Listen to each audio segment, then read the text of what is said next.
KAMARU USMAN versus Colby Covington. Where do I even begin? Now, you guys know how I get. You guys know how I get when one of my African brothers goes in there, puts on an incredible performance, either wins a championship or defends a belt. I don't even know where to begin. Colby Covington, a wrestler, pressure fighter with incredible stamina and conditioning. KAMARU USMAN, a wrestler with incredible stamina, conditioning. The same exact type of fighter. They go into a fight. Two grapplers. Not a single takedown attempt. Not one. The whole entire fight, these two guys stood and struck with each other damn near toe to toe. How does that happen? Did anybody expect that? Did anybody expect that this was going to be a kickboxing match the whole entire time? Maybe a few of you did, but I at the very least thought, considering how proud these two guys are of their grappling and their conditioning, I at the very least thought that they would have wanted to challenge each other in that aspect of the game as opposed to turning the whole entire fight into a kickboxing match. But that is exactly what happened. There is so much to unpack with this fight that I'm not even sure where to begin. First of all, before the fight happened, I gave you guys my prediction. I told you guys that I believe that KAMARU USMAN is going to stop Colby Covington. Now, my prediction was that he was going to stop him in the third or the fourth round. He ended up stopping him in the fifth round, but I felt that it was going to be a stoppage win for Usman. And I told you guys that I felt like Colby kind of might have the edge when it comes to conditioning, but for a fact, Usman has the edge in striking and also has the edge in power, especially power. I also felt like Usman would have been the better wrestler, but they never tested that, so that question never got to be answered. But what we got to see in this fight is, on one hand, Usman, he was the cleaner striker. The cleaner striker, the better striker overall, the fighter with a plan of attack, and Colby being the volume style striker reminds me so much of the Diaz brothers with the way that they strike. They throw so many combinations, and when a fighter is throwing so many combinations at you, a couple of those is bound to land. Now in the earlier rounds, it was really I mean, the whole entire fight was competitive, but the striking was looking like it was gonna start going the side of Colby Covington because of his ability to string combinations together. But as it went on, Usman found the shot, the body shot. He found the body shot. Every single time they get on the inside, Usman would sneak in a hook to the body, a right hook to the body. He would dig a right uppercut to the body. And that was the shot that was consistently hurting Colby Covington over and over again. And for Colby, the shot that was hurting Usman was I believe it was the right hook. The right hook caught Usman quite a few times. We saw him get wobbled here and there. But overall, man, we saw these two guys go in there and put on their absolute best work when it comes to kickboxing. Mostly boxing, but they truly brought their A game. Now, at one point in the fight, personally, while I was watching it, especially for Usman, every single time he would go southpaw, it was very clear that even though he can attack from southpaw almost as well as he can attack from orthodox, his defense from southpaw was very leaky. And I was saying, I really don't like Usman in southpaw because every single time he went southpaw, that's when the cross, Colby's left cross, that's when that cross was landing. Usman wasn't bringing the hand up. He wasn't ducking it. He doesn't see that shot often. He doesn't train defensively often from southpaw to be able to defend that shot. And I was praying and hoping, please, somebody tell this man to stay in conventional. Do not fight out of southpaw. Now, there was some talk by Joe Rogan that he might have broke his left hand, and that's why he was switching to southpaw. I thought that was complete nonsense.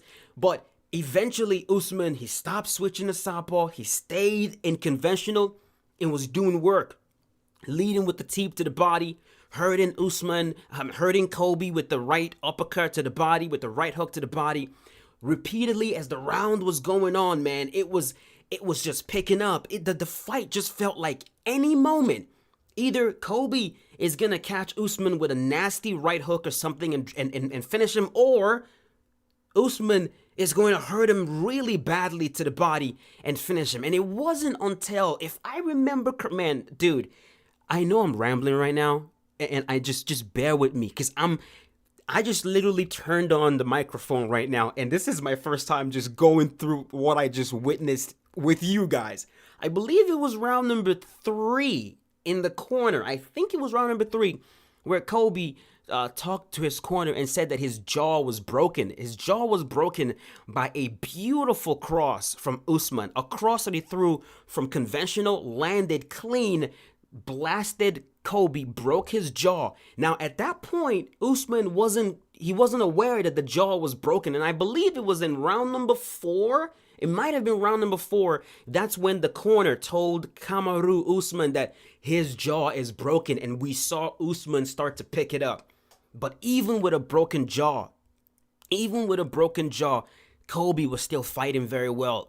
Just very similar to the way we see the Diaz brothers fight. Combination after combination. Occasionally he will, add more power to the shot that he was throwing, but a vast majority of those shots, he wasn't really putting a lot of power into it. His whole entire goal was just to land. And in round number 4, I gave round number 4 to Colby because he picked it up, he had a sense of urgency, and he was really trying to get things going. But in round number 5, Usman, knowing that Colby's jaw is completely damaged, he targeted that jaw, dropped him twice. I believe it dropped him. It might have been more than twice, but he dropped him twice and ended up finishing the man in round number 5. Words cannot describe how happy I am with that win, because it's one thing losing a fight. It's one thing losing your belt, but I can't imagine anything that is worse than losing your belt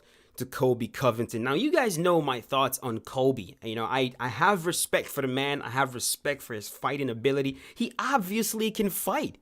I also have respect, if the story is true, I have respect for his reason for turning heel. He talks about how he got word that his job was in jeopardy, even though he was on a win streak, and he felt that he needed to change things up and make himself more interesting, give himself a personality, and that's why he turned heel. Now, some people are disputing that story, saying it's complete nonsense. I don't know if it is, but if it's true, I can respect the man doing what he has to do to save a job that he is passionate about, a job that he likes. So I got respect for Colby.